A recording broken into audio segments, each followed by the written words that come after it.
UPSC net chemistry का exam हुआ है 16 फेब 2022 को और उसके हम सॉल्यूशंस को यहाँ पे डिस्कस कर रहे हैं। और ये सारे क्वेश्चन मेमोरी बेस्ड हैं, जो भी हमारे स्टूडेंट से इंटरेक्शन हुई है उन्होंने जो क्वेश्चन हमें बताए हैं वो हम यहाँ पे डिस्कस कर रहे हैं। और उसी सीरीज में अब ये 2 क्वेश्चन है जो अभी हम यहाँ पे डिस्कस करने वाले हैं, जिसमें देखो पहला क्वेश्चन जो आपके पास था ये आपको फेब्रोस्की रीअरेंजमेंट का क्वेश्चन कह सकते हो कि उसके जैसे था। ठीक है, क्यों? क्योंकि देखो आपको यहाँ पे दिया गया था बेस, और बेस का काम क्या होता है? एसिडिक प्रोटोन एक्सट्रैक्ट करना, और नाइट्रोजन के ऊपर प्रोटोन प्रेजेंट था तो उसने उस प्रोटोन को जैसे ही यहाँ से रिमूव किया वो नेगेटिव चार्ज बन गया इस पोजीशन पे, है ना, आगे कॉन्जुगेशन में लेके जाके। अब वो नेगेटिव चार्ज जैसे यहाँ अटैक करेगा ये ब्रोमीन यहाँ से रिमूव हो जाएगा और ये बन जाएगा साइक्लोप्रोपेनोन। तो जो साइक्लोप्रोपेनोन इंटरमीडिएट है वो आपका बनता है फेब्रोस्की में। ठीक है, ऐसे हमारे पास यहाँ पे ये आ जाएगा प्रोटोन रिमूव करके फेब्रोस्की में।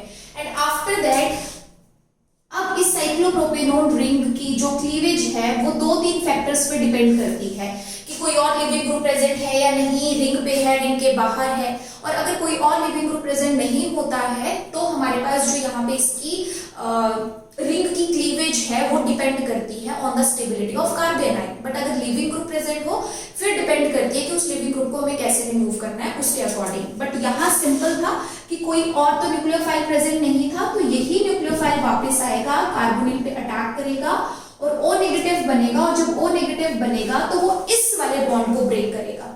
वो इस तरफ भी बॉन्ड को ब्रेक कर सकता था, बट अगर इस तरफ बॉन्ड को ब्रेक करेगा तो इस पोजीशन पे कार्बोनाइन टर्शरी बनेगा विच इज नॉट स्टेबल।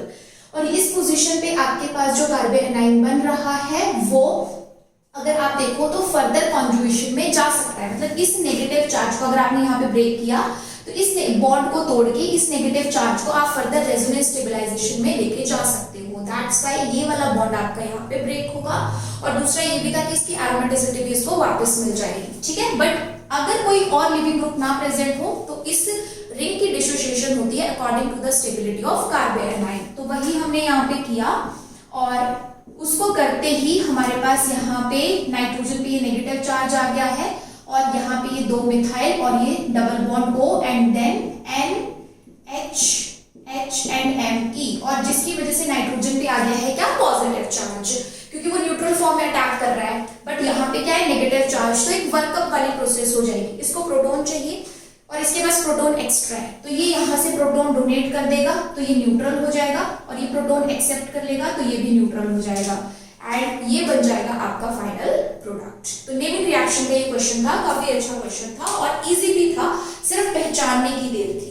ठीक है, नेक्स्ट डिस्कस करते हैं।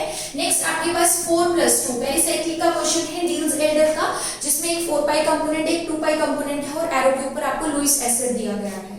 4 पाई कंपोनेंट में ये देखा जाता है कि हमारे पास इलेक्ट्रॉन रिलीजिंग ग्रुप जहां प्रेजेंट है उसके साथ वाली पोजीशन जो होती है वो इलेक्ट्रॉनिकली रिच होती है, क्योंकि मिथाइल प्रेजेंट है तो मिथाइल सिर्फ इंडक्टिव इफेक्ट से इलेक्ट्रॉन देगा।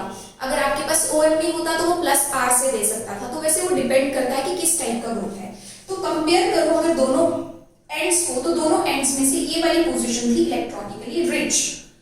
इट मींस मुझे इसमें ढूंढनी पड़ेगी electronically deficient, because these reactions are also regioselective। Positional isomer बड़ा स्पेसिफिक बनता है इसमें, ऐसा नहीं है कि आप कुछ भी बना दो। तो अगर इसमें इलेक्ट्रॉनिकली रिच ढूंढना है तो इसमें इलेक्ट्रॉनिकली डेफिशिएंट ढूंढना पड़ेगा। बट उसके लिए आपको टोसाइल ग्रुप का नॉलेज होना चाहिए कि टोसाइल ग्रुप किस तरीके का होता है, क्योंकि स्टूडेंट्स ये गलती कर सकते हैं कि उनको लगेगा कि कार्बोनिल ज्यादा विथड्रॉइंग है तो नाइट्रोजन इलेक्ट्रॉनिकली डेफिशिएंट होना चाहिए, बट ऐसा नहीं है। टोसाइल ग्रुप में 2 सल्फर के साथ डबल बॉन्ड O प्रेजेंट है, जिसकी वजह से इसकी विथड्रॉइंग पावर ज्यादा है, तो इलेक्ट्रॉन इसकी तरफ को ज्यादा मूव होंगे। और अगर इलेक्ट्रॉन इसकी तरफ को मूव होंगे तो इस पोजीशन को माना जाएगा इलेक्ट्रॉनिकली डेफिशिएंट। यानी आपके पास बॉन्ड कुछ ऐसे बनेगा, इस रिच का यहाँ पे बनेगा और इस पोजीशन का यहाँ पे बनेगा। ठीक है, तो अब मेरे पास जो प्रोडक्ट बनना चाहिए उसमें ये जो रिच वाली पोजीशन थी उसका बॉन्ड बनेगा डेफिशिएंट के साथ, और डेफिशिएंट वाली पोजीशन पे क्या प्रेजेंट है? एस्टर, और दूसरी यहाँ पोजीशन पे क्या था? नाइट्रोजन, और इसके साथ टोसाइल ग्रुप। और ये पाई बॉन्ड यहाँ शिफ्ट हो गया, यहाँ पे CH2 के साथ क्या है? OBN, और यहाँ पे प्रेजेंट है मिथाइल। बट इसमें इसके अलावा एक और कंसेप्ट कंसेप्ट आपसे पूछा गया था और वो थी स्टीरियोकेमिस्ट्री। ऑब्वियसली बात है 4+2 में स्टीरियोकेमिस्ट्री तो वो पूछे गए। और स्टीरियोकेमिस्ट्री के लिए हम यहाँ पे कंसेप्ट पढ़ते हैं लेफ्ट और राइट वाला, कि अगर आपके इस एंड वाली पोजीशन पे, यहाँ तो कोई सब्स्टिट्यूएंट था ही नहीं थे, यहाँ पे था, तो ये इस पोजीशन से, इस कैविटी से बाहर की तरफ को है, इसलिए इसको हम कहते हैं अवे फ्रॉम द कैविटी। और अवे फ्रॉम द कैविटी वालों को हम मान के चलते हैं लेफ्ट, जो भी बाहर होंगे उनको लेफ्ट, जो अंदर की तरफ होंगे उनको राइट। अब ये तो लेफ्ट है।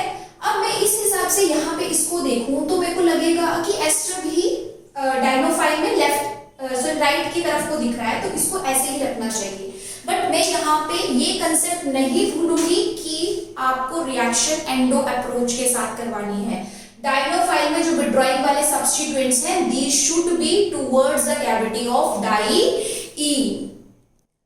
दैट्स व्हाई इसको जो अभी आपको राइट दिख रहा है वो एंडो अप्रोच में क्या हो जाएगा, लेफ्ट। तो इसका मतलब क्या हुआ कि ये सब्स्टिट्यूएंट भी लेफ्ट है, और जब डायनोफाइल को मैं एंडो अप्रोच में करूंगी, विड्रॉइंग ग्रुप को towards the cavity of diene करूंगी, तो उसका सब्स्टिट्यूएंट भी क्या हो जाएगा, लेफ्ट। इट मींस जितने भी लेफ्ट सब्स्टिट्यूएंट है उनकी stereo same. That's why CH2OBN अगर मैंने रखा है बिलो द प्लेन तो मेरा एस्टर भी जाएगा बिलो द प्लेन, अगर मैंने रखा है इसको अबव तो वो भी जाएगा अबव, दोनों की स्टीरियो सेम। दो कंसेप्ट थे, दोनों इंपॉर्टेंट थे, regio selectivity and stereo selectivity. Regio में रिच और डेफिशिएंट देखना था ताकि बॉन्ड फॉर्मेशन में गड़बड़ ना हो, और स्टीरियो में आपको एंडो अप्रोच का ध्यान रखना था ताकि यहाँ पे दोनों की स्टीरियो सेम मिले। ओके, तो यहाँ पे ये सॉल्यूशंस है क्वेश्चन के। अगर आपको लगता है कोई भी इंफॉर्मेशन इसमें कम या ज्यादा हुई है, या क्वेश्चन में कुछ और एक्स्ट्रा इंफॉर्मेशन भी गिवन थी जो यहाँ पे डिस्कस नहीं हुई है, तो प्लीज हमें कमेंट सेक्शन में बताइए।